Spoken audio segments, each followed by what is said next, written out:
నమస్కారాలు. రంజాన్ శుభాకాంక్షలు, ఉగాది శుభాకాంక్షలు కూడా.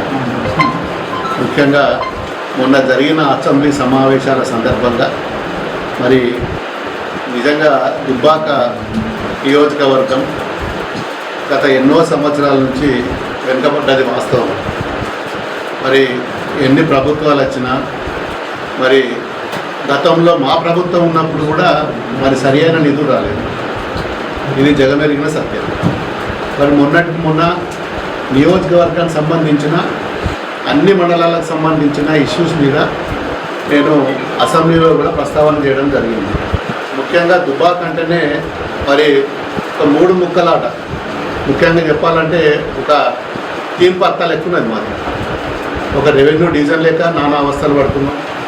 మరి చేయకుండా మరి నిజంగా కూడా ఇవాళ మరి మనకు ఈ ప్రాంతం అభివృద్ధికి ముఖ్యం కాబట్టి మరి ఇన్ని నిధులు, చాలా నిధులు కావాలి మనకు. ఈ జిల్లాలోనే పూర్తిగా వెనుకబడ్డది దుబ్బాక. మరి దీని తర్వాత రెవెన్యూ డివిజన్ కూడా చేసుకోవాలి. రెవెన్యూ డివిజన్ అయినట్టయితే ఈ పక్కపొంటి మండలాలకు, పక్కపొంటి జిల్లాలకు, పక్క నియోజకవర్గాలకు సంబంధించిన గ్రామాలు ఏదైతున్నాయో అన్ని కూడా దుబ్బాకలో ఒక హబ్బు లెక్క మరి అభివృద్ధి చేసుకోవచ్చు. రెవెన్యూ డివిజన్ అనేది చాలా కీలకమైనది. ఒక రెవెన్యూ డివిజన్ వస్తే దాంతో కూడా అన్ని డిపార్ట్మెంట్లు కూడా మరి సెంట్రలైజ్ అవుతాయి. ఉపయోగాల కూర్చొని పనులు చేసుకోవచ్చు. ఒకసారి రివ్యూ పెట్టుకుంటే అందరు కూడా దుబ్బాకలో కూర్చుంటే అందరు అధికారులు, అందరూ ఆర్టీఓలు వస్తారు, ఎంఆర్ఓలు వస్తారు, ఏఎస్పీలు, పోలీస్ వ్యవస్థ కానీ, పంచాయతీరాజ్ వ్యవస్థ కానీ, ఆర్ఎండ్బి వ్యవస్థ కానీ, ఎడ్యుకేషన్ వ్యవస్థ కానీ, ఎలక్ట్రిసిటీ వ్యవస్థ కానీ ఒక హబ్బు కింద ఉంటుంది. అభివృద్ధికి చాలా దోహదపడుతుంది.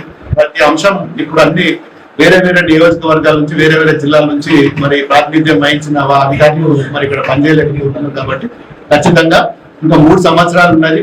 మా నియోజకవర్గ పనులకు బెంగా ఉన్నది వాస్తవం. మరి అభివృద్ధికి దూరం అవుతున్నాం.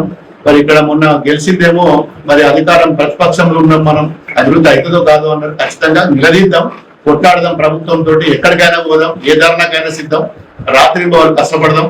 మరి వీళ్ళందరూ కూడా సహకరించాలని చెప్పి నేను కోరుకుంటున్నాను. Thank you.